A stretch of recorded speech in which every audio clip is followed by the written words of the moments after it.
All right, Coach. As Jill just said, it's a rivalry game this weekend. How are you instructing the players to keep their heads cool in such a tense and contested game?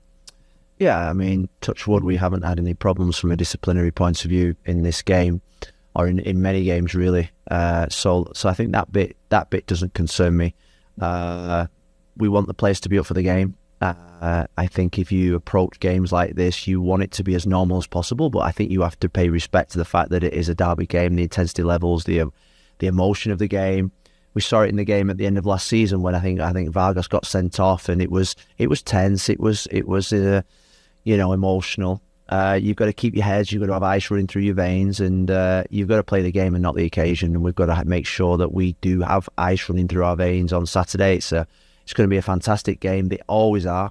They're always really good occasions of what I've experienced, and Saturday will be no different. The fixture gods have set the last two seasons up where we've played Seattle in the last game and the penultimate game, so sets it up nicely. The Seattle game last year, that was when we really saw the real debut of Finn, and for him to make a presence on your guys' back end.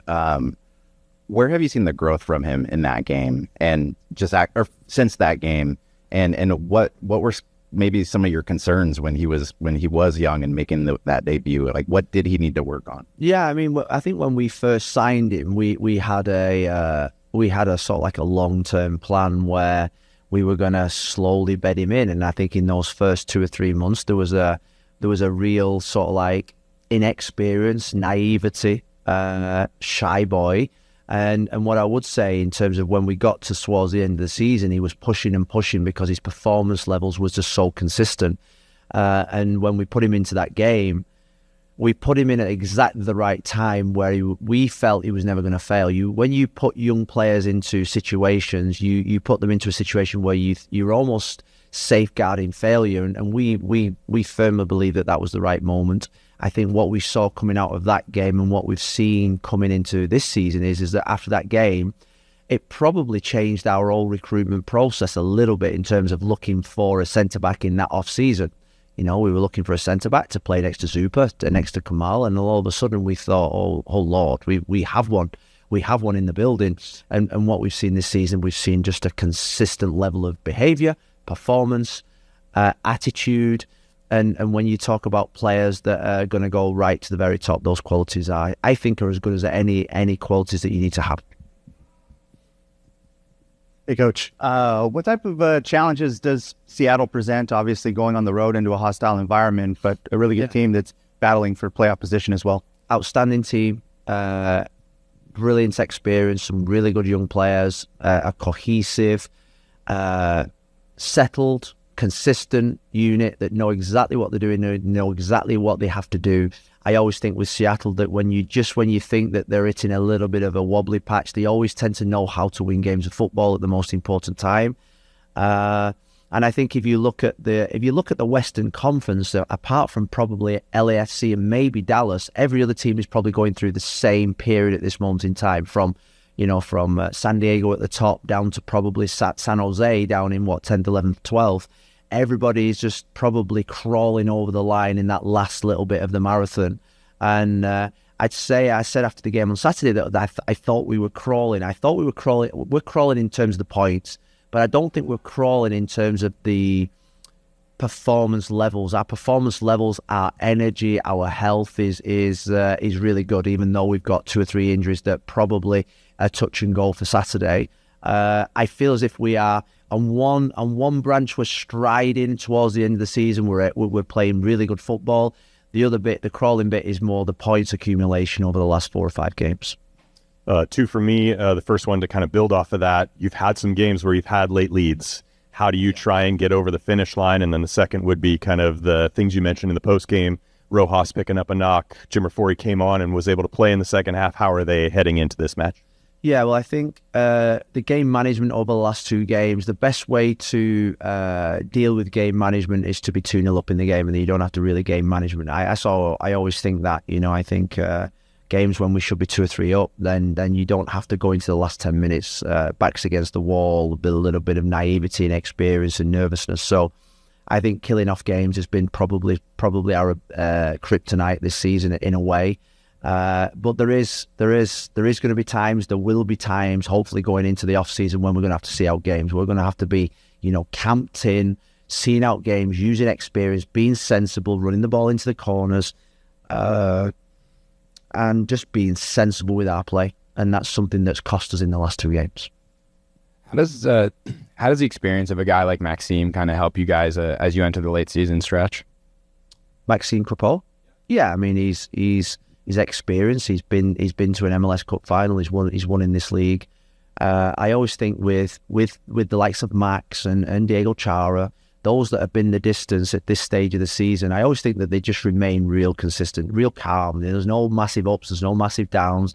They don't come into work and start shouting. They don't come into work after a defeat or a draw, sulking. They know that you've just got to run the course. You've just got to be consistent in everything that they do. And with Max, whether he's in the team or he's not in the team, his level of performance and behaviours remain the same.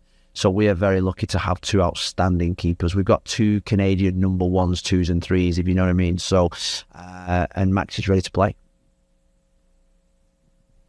There you go. No entiendo. Profe, tengo 2 preguntas porque... I don't speak Spanish, my friend. Porque si no me dejan preguntarle 2.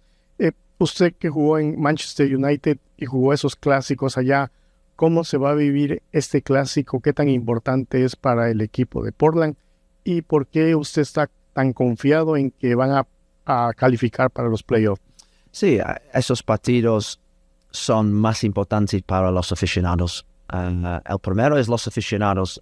Luchamos, todos los equipos en el mundo en un clásico, luchamos para los aficionados, para la gente que después del partido iremos a un pub o una escuela para hablar sobre nuestro equipo para ganar. Entonces es un partido grande para nuestros aficionados y es un partido grande para los jugadores y yo también. A mí me gustan esos partidos porque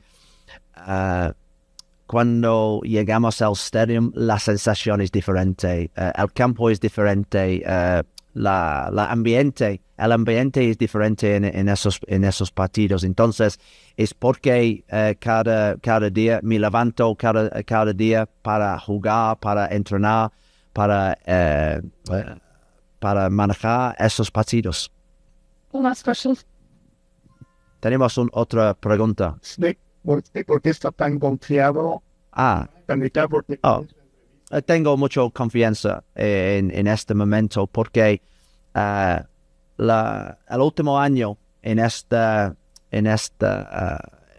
esos partidos mi sensación no fue bien porque no hubo mucha energía en el equipo, falta confianza en el equipo, pero en este momento mi sensación, me siento mi equipo está haciendo una buena sensación. Es un buen momento para entregar.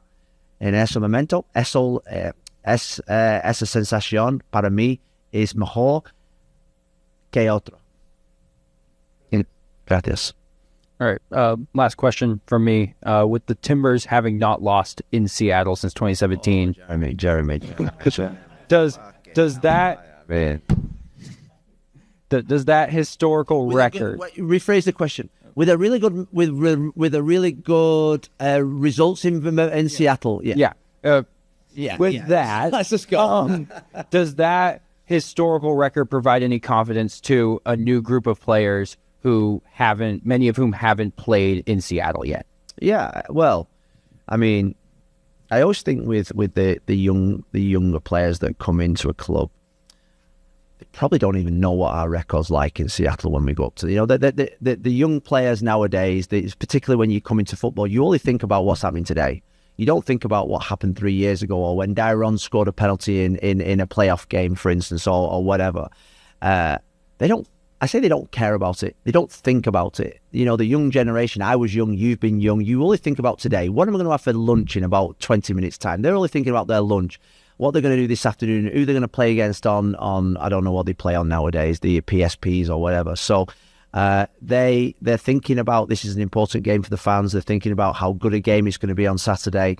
But you ask him about a result 5 years ago to David da Costa, he would probably look at you with the most emptiest glare in the world. So I think what Diego Chara, he will probably be thinking, he will be passing on his experience. Zach McGrath will be passing on his experience. Look, guys, we have a good record here. We do well against this team. We raise our level against this team. We've got to do X, Y, Z.